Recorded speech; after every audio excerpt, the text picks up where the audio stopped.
ব্যাপারটা আসলে ব্যস্ততার নয়, ব্যাপারটা গুরুত্বের। যে মানুষটা আপনাকে সত্যিই গুরুত্ব দেয়, সে কখনো ব্যস্ততাকে দেওয়াল বানায় না। শত কাজের ভিড়েও কিভাবে যেন আপনার জন্য একটা সময় ঠিকই বের করে নেয়।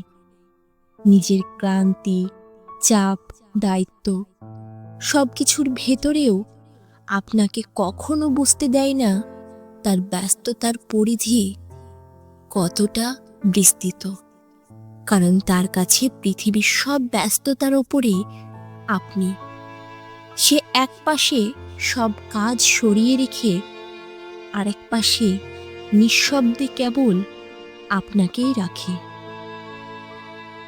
আর যে মানুষটা আপনাকে গুরুত্ব দেয় না, তার কাছে ব্যস্ততা একটা নিরাপদ অজুহাত মাত্র। আপনার আবেগ, আপনার পাগলামি, আপনার সারাদিনের কথা সব কিছু তার কাছে তখন বিরক্তি হয়ে দাঁড়ায়।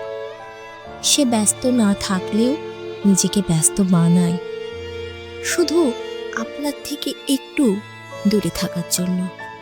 আপনার অপেক্ষা তার কাছে বোঝা, আর আপনার উপস্থিতি তার সময়ের অপচয়। আর এখানেই আমরা মানুষগুলো সবচেয়ে বড় ভুলটা করি।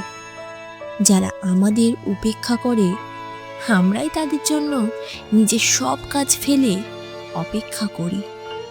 নিজেদের এমনভাবে সহজলভ্য করে দিই যে একসময় আমাদের মূল্যহীন ভাবতে তাদের আর বিন্দুমাত্র দ্বিধা থাকে না।